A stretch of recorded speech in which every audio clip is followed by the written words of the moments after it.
Assalamualaikum warahmatullahi wabarakatuh.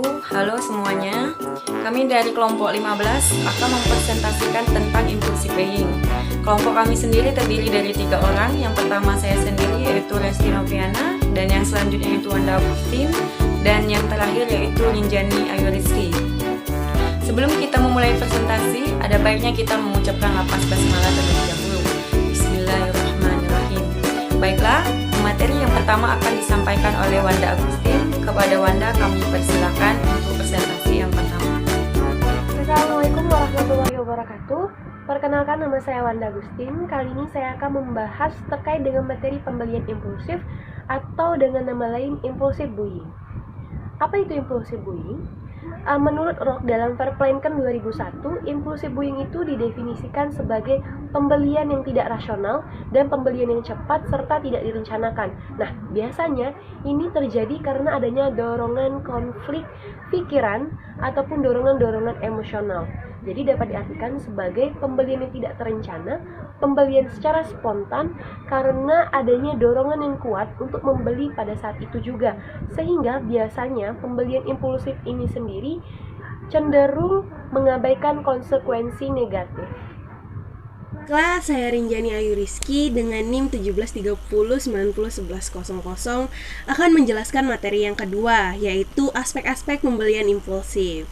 Nah, Verplanken dan Herabadi tahun 2001 mengatakan bahwa terdapat 2 aspek penting dalam pembelian impulsif atau impulsive buying, yaitu yang pertama ada kognitif.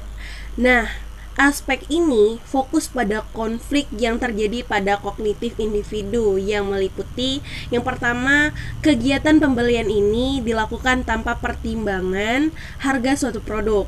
Dan yang kedua, itu kegiatan pembelian tanpa pertimbangkan kegunaan suatu produk.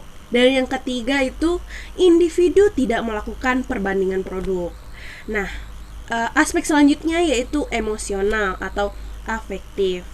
Nah, aspek ini fokus pada kondisi emosional konsumen yang meliputi pertama, adanya dorongan perasaan untuk segera melakukan pembelian, dan yang kedua adanya perasaan kecewa yang muncul setelah melakukan pembelian, dan yang ketiga adanya proses pembelian yang dilakukan tanpa perencanaan.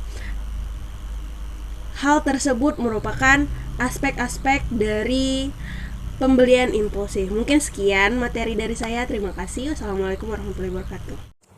Baiklah, untuk materi terakhir saya akan menyampaikan tentang faktor-faktor yang mempengaruhi impulsive buying dan tipe yang mempengaruhi impulsive buying. Yang pertama yaitu faktor yang mempengaruhi impulsive buying.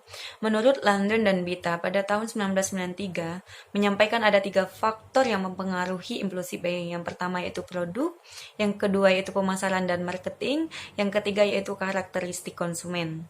Oke, apa itu produk? Produk adalah dengan karakteristik harga murah, kebutuhan kecil atau marginal, produk jangka pendek, ukuran kecil, dan stok yang mudah dijangkau.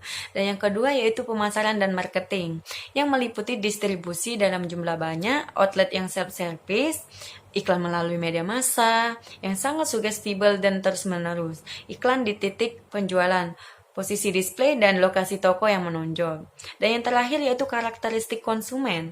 Apa itu karakteristik konsumen? Yang dilihat adalah seperti kepribadian, jenis kelamin, sosial demografi, atau karakteristik sosial ekonomi dari seseorang.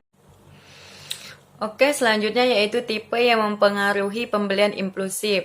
Menurut Stern, ada 4 tipe. Yang pertama yaitu pure impulse atau pembelian impuls murni.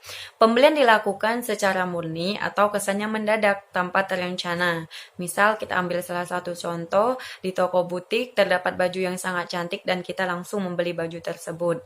Dan yang kedua yaitu reminder impulse atau impuls pengingat. Kita melakukan pembelian tanpa terencana dan dilakukan secara murni, namun diingatkan melalui iklan yang ada di toko atau di perbelanjaan.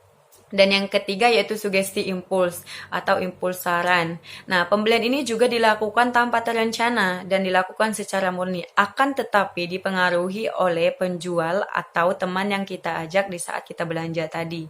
Dan yang keempat yaitu planned impulse atau impuls terencana. Di sini, pembeli melakukan pembelian karena sebenarnya sudah direncanakan, tetapi karena barang dimaksud habis atau tidak sesuai dengan apa yang diinginkan, maka pembelian dilakukan dengan membeli jenis barang yang sama tetapi dengan merek atau ukuran yang berbeda.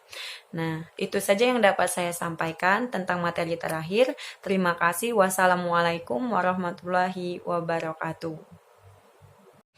Dapat disimpulkan bahwa pembelian impulsive buying ini yang bersifat spontan atau tidak terencana, ini pembelian yang tidak rasional atau negatif. Ada baiknya kalau kita melakukan pembelian itu harus direncanakan dan tahu manfaatnya. Itu saja materi yang dapat kami sampaikan. Apabila ada kesalahan itu datangnya dari kami, kepada Allah kami mohon ampun. Wassalamualaikum